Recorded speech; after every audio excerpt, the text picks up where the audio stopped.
Ramdas, and he is also Ramdas.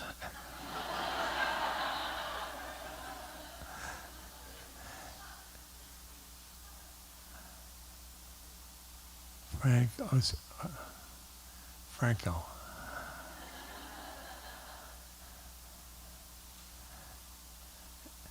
And we are going to entertain you.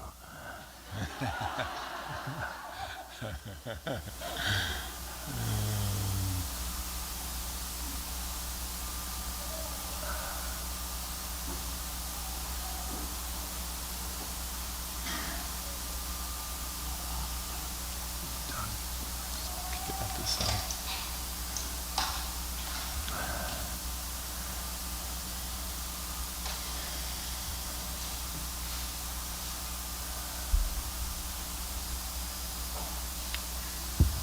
Hi.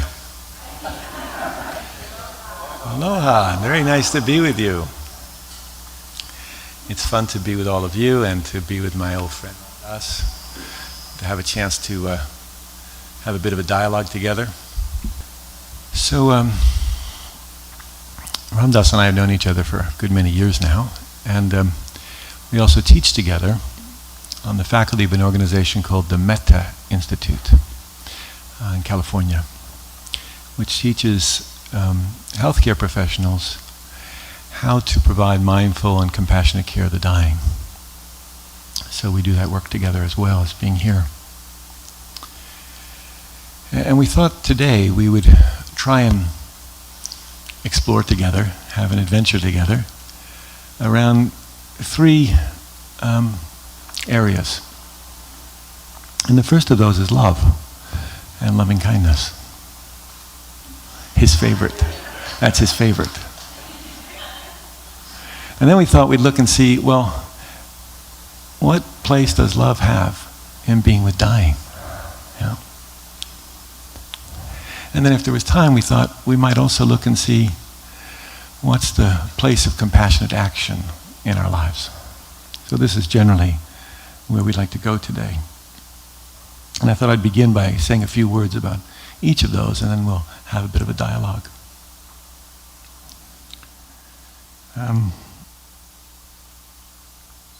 So in part today, we want to look at the role that love plays, not only in the process of dying, but of course in the process of living.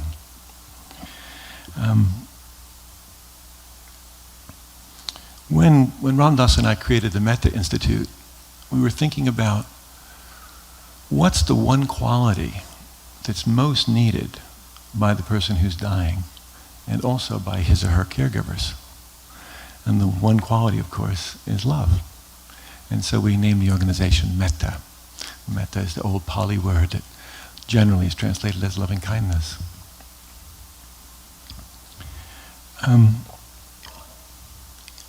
So one way that love shows up for the person who's dying is as a kind of reflection. I've been now with hundreds and hundreds of people who've died, and inevitably, two questions arise in their time of dying. And they are basically, am I loved? And did I love well? Yeah? Everything else is kind of extra. Those are the two most important questions. And for the caregivers, the same questions actually arise. But another question comes for caregivers, and that is really, do you have the room in your heart to fall in love with someone that you'll be taking care of, knowing that one day they will die and your heart will break?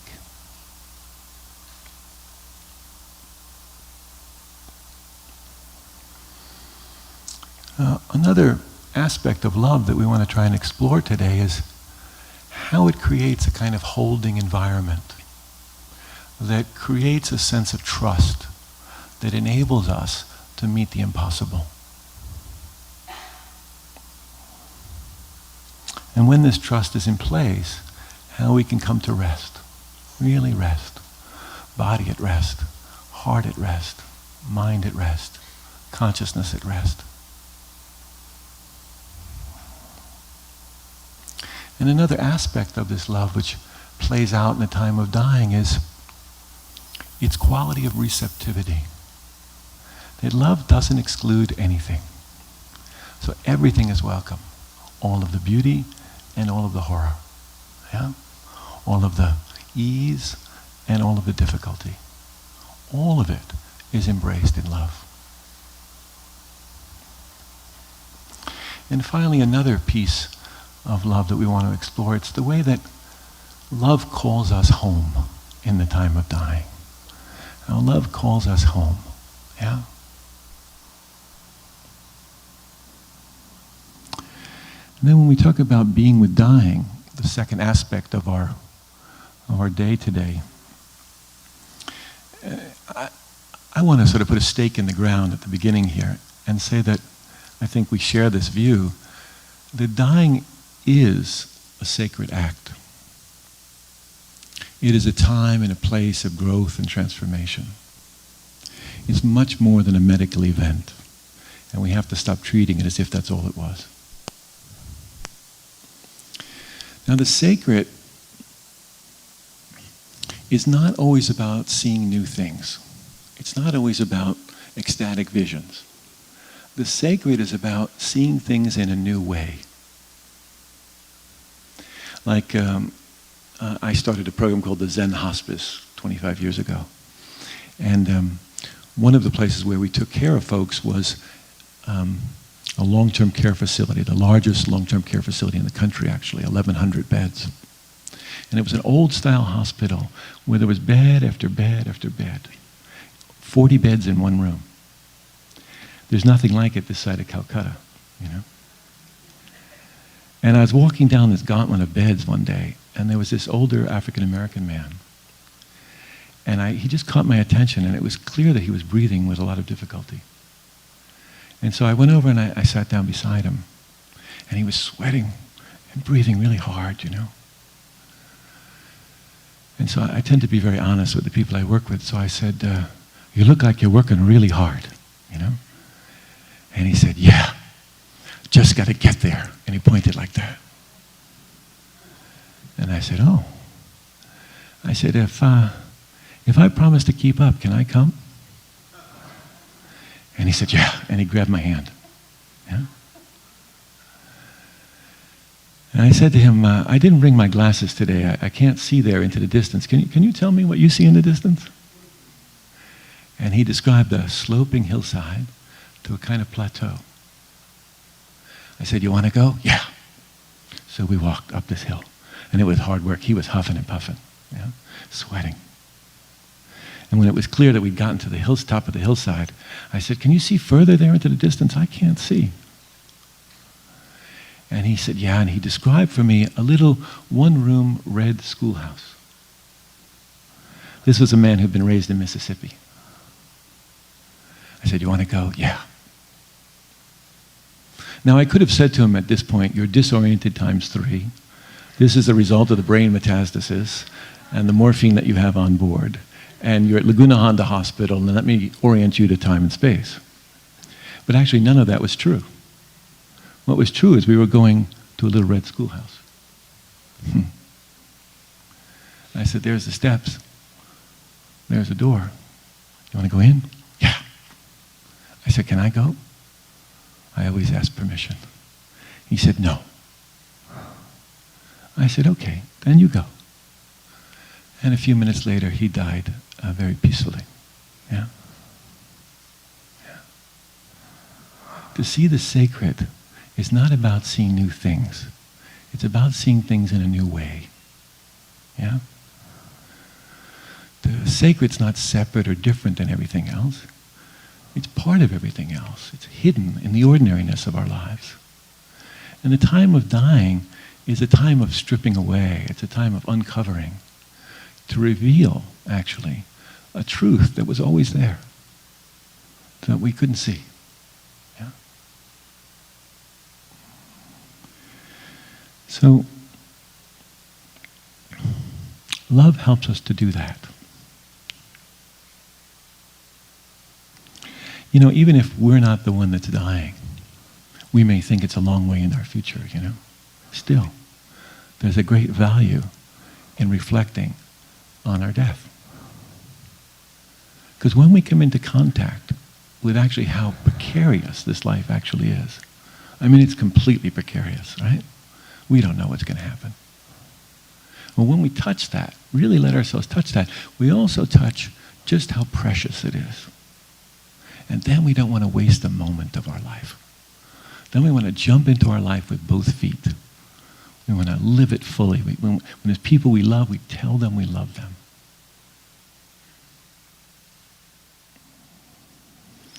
My experience of being with dying and reflecting on dying is that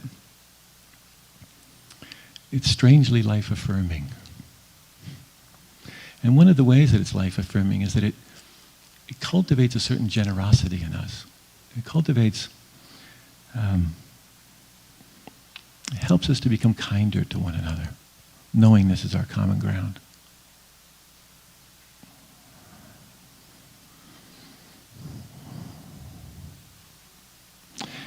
When we keep death really close at hand, you know, right at our fingertips,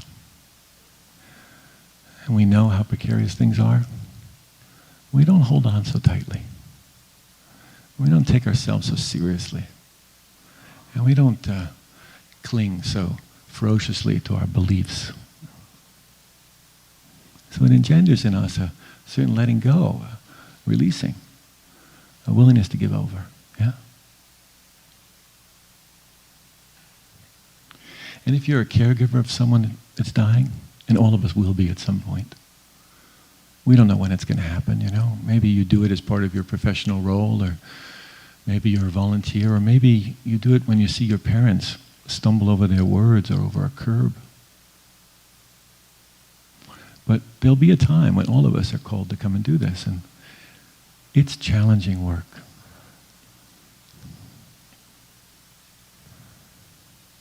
It asks you to push past unbelievable fatigue and to face unimaginable doubt, and restlessness will rule often. And your own deep clingings and aversions, they'll come up to the surface to be seen. And helplessness and insecurity, they'll be your common companions.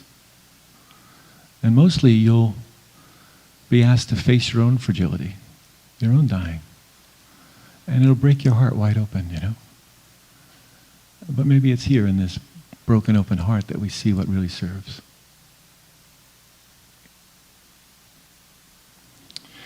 For me, there's the realization that I'm always entering new territory. I have no idea how it's going to turn out, how this dying is going to go. And so it asks of me a certain courage, a willingness to take risks, to make lots of mistakes, and to forgive constantly.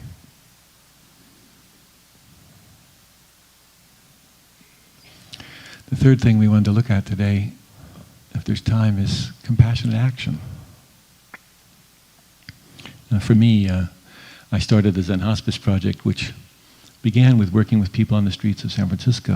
I changed diapers on park benches behind City Hall, and I taught prostitutes how to take care of people with AIDS, and we set up an amazing caring facility in a brothel.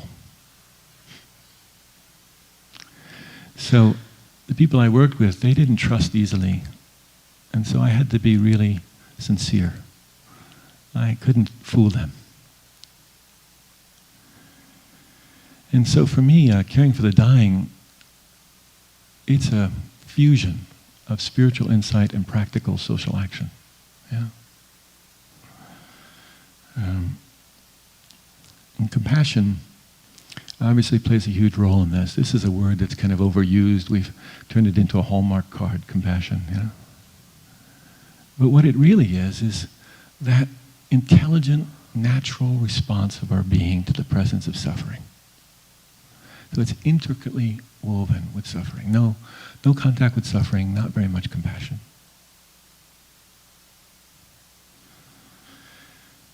So compassion comes forward and expresses the gentleness, the kindness, the heartfulness that allows us to trust. Without the presence of compassion, we can't open to our suffering. Yeah? It's not possible. Now, a common misunderstanding of compassion is that we should make people feel safe. And this is good if you can do it. But in my experience, most of the people who were dying didn't feel safe. They were scared. And I couldn't just tell them it's perfectly safe, you know.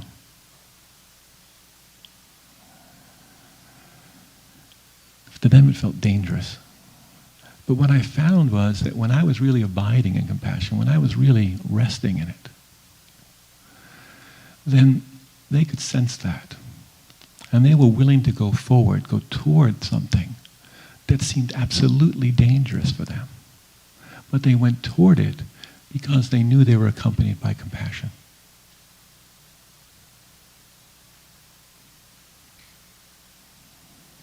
So compassion expresses itself as a kind of attunement or an intimacy, we could say, with suffering.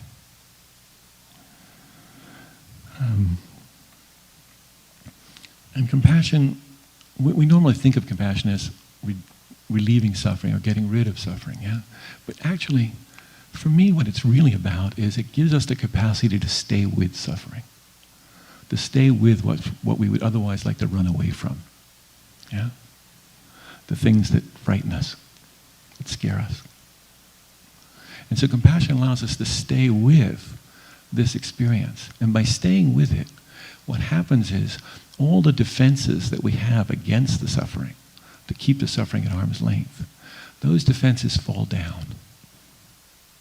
And when those defenses fall down, we can see clearly what the actual cause of the suffering is, and then we can do something about that. Yeah? So we want to talk about this today, but also point to another deeper, still deeper dimension of compassion, which is that relieving suffering is an aspect of compassion, but it has a deeper value, and that is that it helps us to reveal the truth, to see the truth of our lives, the truth of who we actually are. Yeah?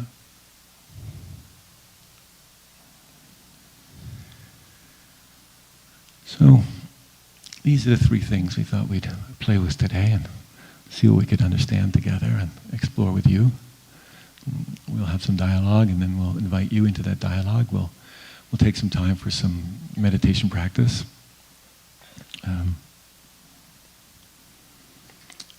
My hope, actually, is that what we'll discover together is a new vantage point. Not just more information, but a new place from which we can all see. And this is really the sign of transformation. It's not just change, it's a new way of seeing, yeah? And that's our deepest hope for the day, yeah? So I want to really just, as I close here, just thank you for coming. I'm so delighted to be with you, and it gives me hope that you're here. You know, the whole world is running in the other direction, running away from these issues.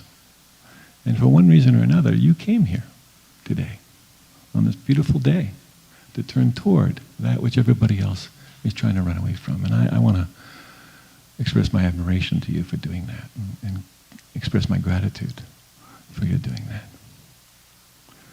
So I'll be quiet now for the next hour and a half, and Ram Dass will talk.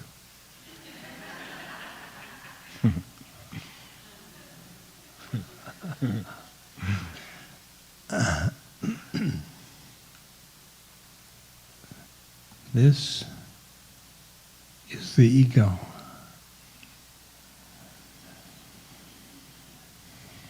This is who we think we are.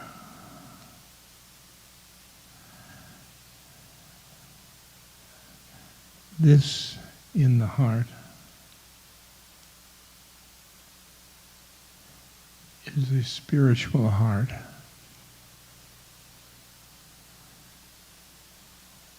It is who we really are. Now to go from here to here is what we often call